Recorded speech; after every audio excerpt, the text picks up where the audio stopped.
సప్తమ ప్రకరణము నిత్యచర్య. స్వామి, తమకు నిద్ర అని ఉన్నదా అని ఒకరి ప్రశ్న. ఇప్పుడు మేలుకొని ఉన్నానా?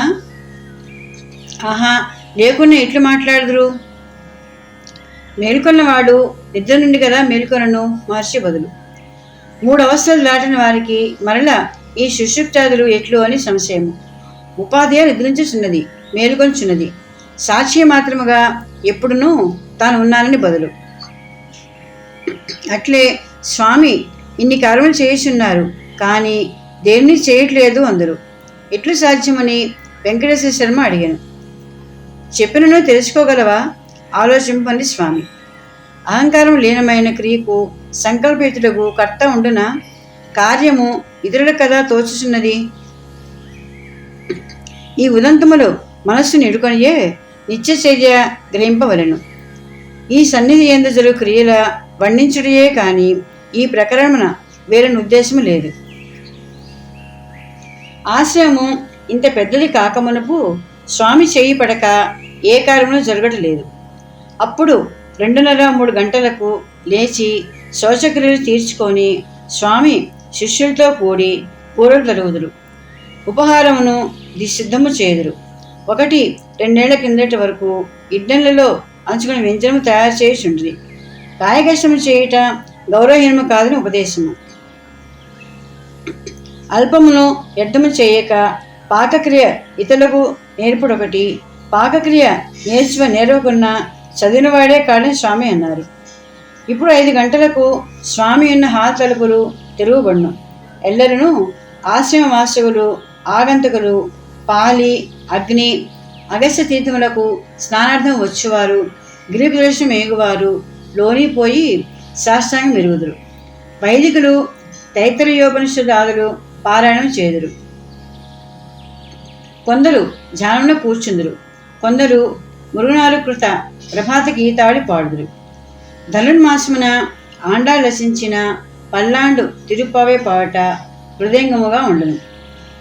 5:30కు వేద విద్యార్థులు వచ్చి శ్రీరమణ చత్వారింశత్ తైత్తరీయోపనిషత్తులు గానం చేదురు. ఈసరికి ఊరిలోనికి నిద్రింపనేగిన స్త్రీలు ఆశ్రమునకు వత్తురు. 6:30కు స్వామి స్నానమునకు ఎగుదురు. అది కాగానే భోజనశాలందు ఇడ్లీ, దోశ, ఉప్పు, మావులందు ఒకటియు, కాఫీయు ప్రసాదముగా ఇయ్యబడును. అందు స్వామి కొండ మీదకి ఎగుదురు. ఆశ్రమవాసులు తమ తమ కార్యము చూసుకొని పోవుదురు. కొందరికి పూతోట నుండి పుష్పములు తెచ్చి పూదండ్ల కొట్టు పని. కొందరికి ఉగ్రాణమున వలె సామాగ్రి ఊరిండి తెచ్చు విధి. శాంతమాదులకు వచన క్రియ. కొందరికి పశువులు చూసుకుని కృత్యము. కొందరు ఆఫీసున, కొందరు ఆశ్రమ గ్రంథశాల యందు ఉందురు. వేద పాఠశాల వారికి త్రికాలముల మాతృభూతేశ్వరునికి, యోగమాయకు, స్కంధునికి, వినాయకునికి, శ్రీచక్రమునకు, రమణ చిత్రపటమునకు యథాగముగా పూజ చేయ పని. విశేష కాలముల విశేష పూజలు జరుగును. కొన్ని మారులు అన్ని ఆభరణము పూల అలంకరింపగా ప్రతిమలు సొంపు కొరుకుచూ ఉండను. 8 గంటలకు స్వామి మరల సోఫాపైకి ఒత్తులు. అంత యథాపూర్వము భక్తులు, శిష్యులు, ఆగంతకులు హాలను కొలువు తీరుదురు. మౌనముగా ధ్యానం చేసుకోవడం సాధారణ విధి. కానీ స్వామినే దేవునిగా భావించేవారు ఊరకుండరు. తాము రాసిన స్తోత్రాలు వినిపింతురు. తాము తెచ్చిన కావ్యను చూపుదురు. తమకు వచ్చిన పాటలు పాడుదురు. తమకు వచ్చిన జాబులను కూడా చూపింతురు. తమ గృహ విషయములు నివేదించడయో కలదు. కొందరు స్వామితో వాదించి తమ తమ ఔన్నత్యమును చాటుకుంటూ వతులు. సాధ్యమైనంత వరకు స్వామి ఆ కాలమున మౌనమనే పూనువారు. తమ్ము అడగకున్నా తామై చెప్పను పోనరు. చెప్పినను తామున్నామని వారి ఉత్తరములు అంగీకరింపమనరు. ఒక థియాససిస్టు మహాత్ములు అదృశ్యులుగా ఉందిరందులే వారిని చూచు ప్రయత్నము మేలా అనను. అదృశ్యుని ఎట్లు చూచుట? జ్ఞానము చేత. జ్ఞానస్థితిలో వరులుండరు. వీరికి ఆశ్రమవాసి, మీరు జగత్తు మిథ్య అందరు, మేమనము ఇదే కదా మీకు మాకు భేదమనను. స్వామి నవ్వుతూ, కాదు కాదు, మేము చెప్పున్నది ఆత్మ ఒకటే నిజము, ఉన్న జగత్తంతే ఆత్మయే అందుము. మీరు జగజ్జీవేశ్వరులు సత్యము నడిచే ఈశ్వరునికి మూడవ పాలు సత్యత్వమును ఇచ్చుచున్నారండి. ఒక క్రిస్టియన్ మిషనరీ ఈశ్వరుడి వ్యక్తియా అనెను. అవును, అతడు ఉత్తమ పురుష. అహము జగత్తునకు ప్రాధాన్యం ఇచ్చిన అతనికి మధ్య పురుష లేదు, ప్రథమ పురుషే అని ఉత్తరము. బైబిల్ నందు మోసెస్నకు ఈశ్వరుడు చెప్పినట్టు కదా, నా పేరు ఐ యామ్, అహం అస్మి.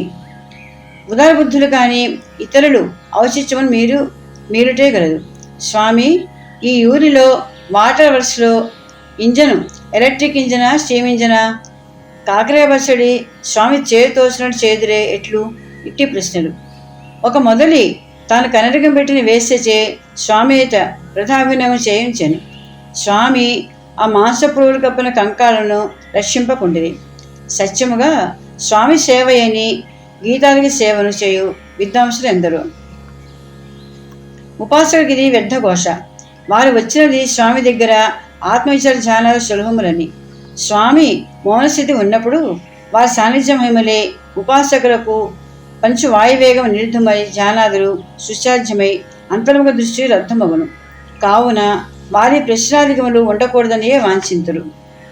ఏరా ఈ వైకల్యము అన స్వామి శక్తి ప్రవాహము తాకుడిచే ఆగంతుల మనస్సు మదనపడి లోని సంస్కారం వెలికి వచ్చును.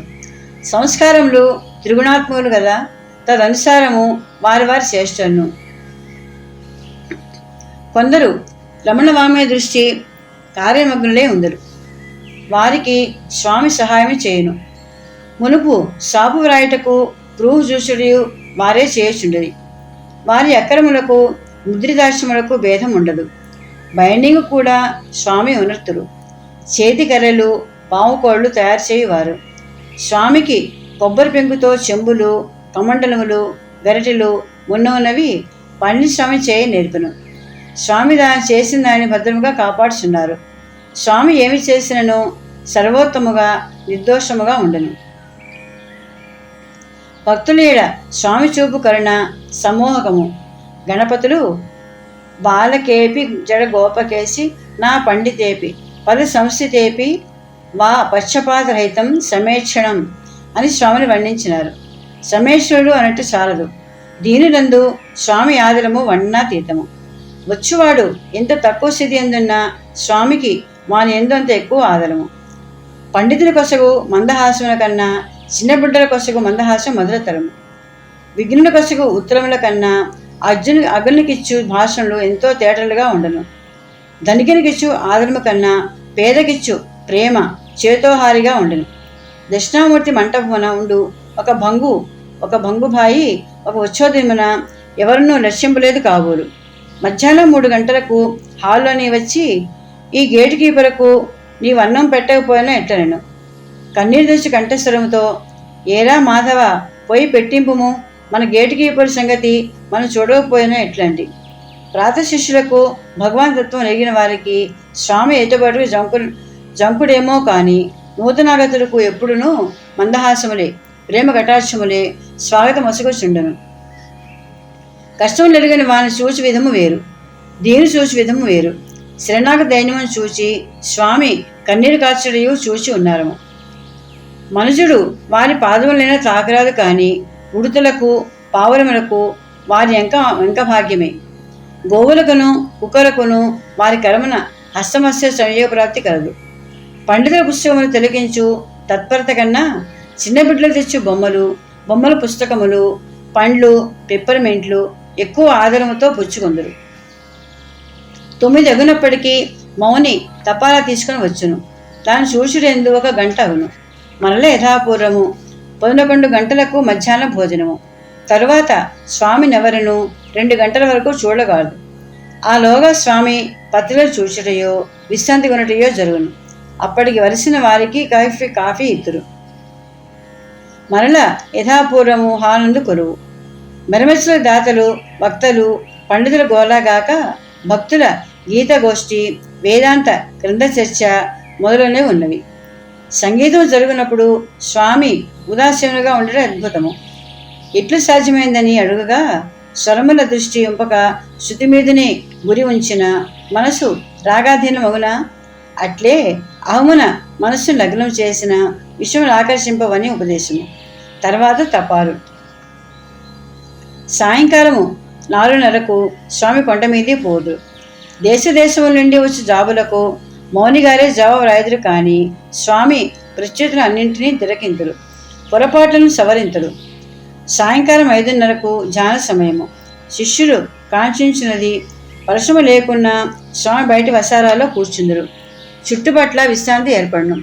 కొండ అంతటను చీకటి అలుముకొనగా అది వినీలమై జీవితము ఇట్లే అంధకారవృతమై ఉన్నదని స్ఫురింపజేయును. అనుష్ఠానానంతరము శిష్యులు మౌనముగా ఉండగా వేద విద్యార్థులు మరల ఒత్తురు. నమక చమకములు, పురుష సూక్తము, శ్రీసూక్తము పఠింతురు. ఉపదేశశాలమును చదువుదురు. తద్గంభీర స్వరము గిరిపాదములకు తీవ్ర సాగుచుండెను. ఒక అరగంట విరామము. తదుపరి మహర్షికృత తమిళ గ్రంథ పారాయణము. వేదపాలన ఉన్నప్పటికీ మాతృభూతేశ్వర పూజయు అగును. స్త్రీలు వెంటనే భోజనమునొచ్చి నిద్రింప ఊరిలోని కేగుదురు. రాత్రి 7:30కు లఘు భోజనము. తర్వాత 8:30కు స్వామి సన్నిధిని శిష్యులు గోష్ఠి వినోదముగా ఉందురు. తర్వాత ప్రణామములు చేసి ఎవరి చోట్ల వారు నిద్రార్థము ఏగుదురు. హాలు తలుపులు మూయబడును. ఇట్లు సాధారణ దినములందు అతిథి పూజ జరుగుతున్నది. సంవత్సరమున 3 దినములు ఉత్సవకాలములు కావున ఆ దినముల అతి కోలాహలముగా దాదాపు 10,000 జనులకు అన్నదానం జరుగును. ఆ దినములకు ఒకటి కృత్తికా దినము, రెండవది రమణుని జయంతి, మూడవది మాతృభూతేశ్వర మహాపూజా దినము. కృత్తికోత్సవమును గ్రంథాలనే వర్ణించిద్మి. తక్కిన దినములు అట్లే ఉండును. రమణ జయంతి మహర్షి ఉదయించిన ఆర్ధాదర్శన దినమున జరుగును. రమణ జయంతిని మొదలైన వారు గంభీరం శేషయ్య గారు. 1912లో విరూపాక్ష గుహయందు ఇది ప్రథమమున నెరవేర్చబడెను. ఈ కోలాహలము వల్లక మహర్షి 2 తమిళ శ్లోకములు వ్రాసి నిరాకరించిరి. 1. పుట్టిన దినమున పండుగ సంకల్పించు మీరు మీ జన్మ ఎచ్చటి నుండియో అరయుడు. జనన మరణములకు అతీతమగు ఆ నిత్య జీవనకు ఎన్నడు పదము కొందుము, అది ఏ సత్యముగా మన జన్మదినము. 2. సంవత్సరములకు ఒకనాడు జన్మదినమందైనను ఆనాడి సంవత్సరం పడితిమే అని వెలిపింపక దాని ఉత్సాహంతో పండుగగా సంతోషించుట శవమును అలంకరించినట్లే ఉన్నది. ఆత్మ నిలింగి అందు లీనమొకటయే వివేకము. కానీ భక్తులు ఈ ఉత్సవదినము తమ ఉద్ధరింప స్వామి అవతరించిన ఆనందింప దివసమనియు కావున తత్సూచకము ఈ మహోత్సవమనియు ఆ దినములైనా దేశదేశం నుండి శిష్యులు ఆశ్రమను చేరి గురు పూజా మహోత్సవము ఆనందముగా నిర్వర్తించుకున్నట తమకు మేలనియు విన్నవించి నిర్బంధించి వారు ఉదాసీనులుగా ఉన్నను ఉత్సవం ప్రారంభించింది. ఆనాడు మొదలు వత్సరము ఇది జరుగుతూనే ఉన్నది. ఉపహారానంతరము మాతృభూతేశ్వరాలకు ఎదురుగా ముగ్గుల్నిడి పై పుష్పగుచ్చములు వేలాడదీసి అలంకరింతురు. మాతృభూతేశ్వరునికి అభిషేకము సహస్రనామార్చన ప్రారంభమవుతుండగా స్వామియు ఒక సోఫాపై ఆసీనవుదురు. నాగేశ్వరాది వాద్యములు మోగుచుండును. హారతిని తెచ్చి మహర్షి సమర్పించినంత ఎల్లరూ వారికి శాస్త్ర నమస్కారం చేయుదురు. 11 గంటలకు భోజనశాల యందు పశ్చిమ భాగమున నిర్మించు పందిరులలో శిష్యులకు విందును, తద్భాగాసమున బీదలకు అన్నదానమును 3 గంటల వరకు పంక్తి, తర్వాత పంక్తిగా జరుగుతూనే ఉండను. ఈ అన్నదానము మాతృభూతేశ్వరు ఎల్లమై ఉన్న జనునికి అతి ప్రీతిదాయకము కదా. 3వ ఉత్సవము అలగమ్మ సమాధినమును వైకాసి ఉత్తరార్థ నవదినమున జరుగుపడును. ఆశ్రమవాసుడు ఏమి చేసినను ఈశ్వరార్పితం ఏచ్ఛయాకృతం చిత్తశోధకం ముక్తిదాయకం. దేశ సేవయు దేశము కొరకు గాక నిష్కామగా ఆత్మార్థమై చేసిన నివృత్తి ప్రవృత్తులకు భేదం ఉండదని వారి మతము. మాటల కన్నా చేతులకు ప్రాధాన్యమిత్తురు. అన్నమన్నమని అరిసిన కడుపు నిండదు. అట్లే ఆత్మ విషయమును. కానీ ఆత్మాభివృద్ధికి మైలురాళ్ళు లేవు. కాలమున తనంతట అదియే సిద్ధించునని స్వామి ఉపదేశము. నిర్ద్వంద్వ జీవితాభ్యాసము, నిష్కామ కర్మము నిత్య జీవన పామతమిచ్చినవి. మునుపు అందరూ నిద్రాశక్తులై ఉండగా స్వామి ఆశ్రమనంతను చుట్టి వచ్చేవారు. ఎందుకో మనం నిద్రించలను రక్షించు తండ్రి మేల్కొనియే ఉండను. యా నిశా సర్వభూతానాం తస్యాం జాగతి సంయమి.